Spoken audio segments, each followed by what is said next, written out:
Picture a man in 1972. He works at a factory. One job, one paycheck. His wife stays home with the kids. And this morning, he's walking into a bank. Work boots still on, paper forms, a fountain pen chained to the desk, to buy a 3-bedroom house. He'll be approved by Friday. The house costs roughly 2 years of his salary. Now picture you walking into a bank this morning with the same request. Same kind of job, same kind of house. In many cities today, that house doesn't cost 2 years of your salary. It costs 7, 10, in some places 15. Same species, same work ethic, completely different outcome. And today I'm going to show you why. Because it's not the answer you've been given. And it's definitely not because you buy too much coffee. Here's what's coming. 1. What actually changed between your grandparents' paycheck and yours? In plain numbers. 2. The escalator. The one picture that makes 50 years of economics make sense in 10 seconds. 3. The famous avocado toast argument, and why the math behind it collapses the moment you actually run it. And 4. What actually works now, because the old instructions weren't wrong. They just expired. And before anything else, hear this. Because this video exists to take a weight off your shoulders. If you've ever felt like a failure for not being where your parents or grandparents were at your age, that feeling is built on a comparison that was never fair. You are not lazier than they were.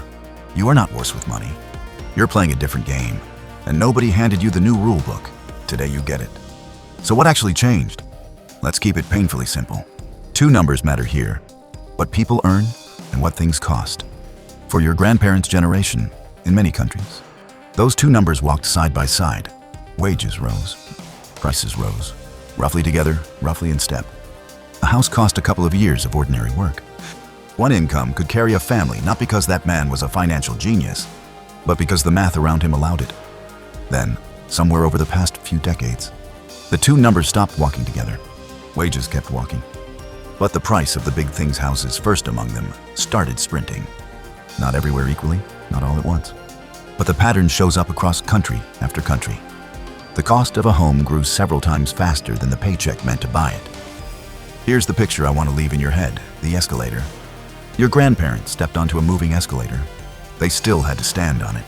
They still worked hard, nobody's taking that from them. But the stairs themselves were rising. Buy a house, hold a job, wait, and the machine carried you upward. Home values climbed, wages climbed, and simply participating in the economy lifted you. At some point, for people arriving after them, the escalator slowed. Then, in many places, it stopped.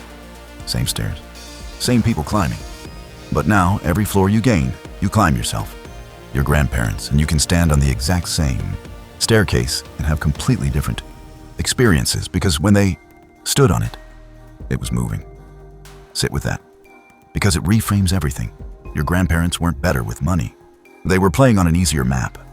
Quick pause if this is lifting something off your chest right now. Tap like and subscribe. This channel exists to explain money honestly, without shame. Now the avocado toast argument, because someone in your life has definitely made it. You know the speech. Maybe you've done this too, heard it at a family dinner and just quietly stared at your plate. Young people can't afford homes because they waste money.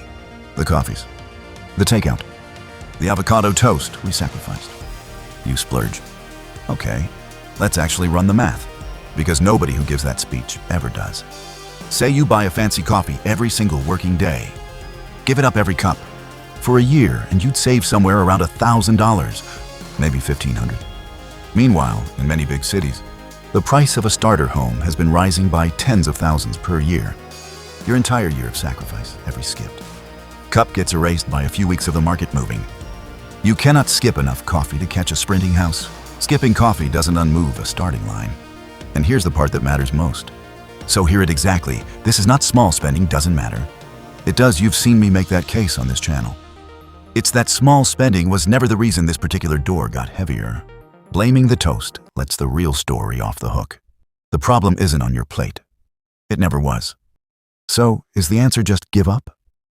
No. And this is where the video turns. Because the escalator stopping doesn't mean the building has no stairs. It means the old instructions, get any job, buy any house, wait expired. The people getting ahead today aren't following those instructions harder. They're following different ones. 3 specifically. Before those three, here's the trap that catches almost everyone first. It caught me too, longer than I'd like to admit. Not laziness, hope. The quiet belief that if you wait long enough, prices drift back to where they're supposed to be, and the escalator reverses and rescues you. Across 100 years of this, that reversal never happens. Waiting for fair doesn't make it fair. It just makes you later. First, stop measuring your life against a map that no longer exists. Renting while you build savings isn't failure. Buying later than your parents did isn't failure. Never buying in some cities is genuinely the smarter math. The goal was never own a house by 30. The goal is security, and there's more than one staircase to it. Maybe what stings isn't the house at all. It's that a house used to be the proof you'd arrived, and nobody ever showed you a new way to prove that to yourself. That's about how you see it. What actually moves the needle is next. Second, own things that rise, even if a house isn't one of them yet. Here's the quiet truth inside the escalator story. The escalator didn't vanish. It moved. It stopped carrying wages and kept carrying assets. Which means the modern version of what your grandfather did isn't buying a home at any cost. It's consistently owning small pieces of growing things. I've got a full video. Works for complete beginners. The important thing today is just knowing the escalator still exists, and it's boardable at almost any income, starting with whatever amount you actually have. What almost nobody adds, boarding the escalator alone still isn't the whole answer. And third, in this new game, your income is a lever your grandparents rarely had to pull. One factory job for 40 years was their whole strategy, because the escalator did the rest. For you, the difference between staying stuck and moving is often on the earning side. The raise negotiated, the skill added, the side income built, not because you must hustle forever, but because in a game where prices sprint, standing still on income is the one move that guarantees losing ground. The tools that help automate your financial journey are linked in the description, free tools included. So here's the whole video in one line. Your grandparents bought houses on one salary because the escalator was moving, and you can't because it stopped. You're not failing an old game. You're playing a new one with old instructions, and the instructions are replaceable.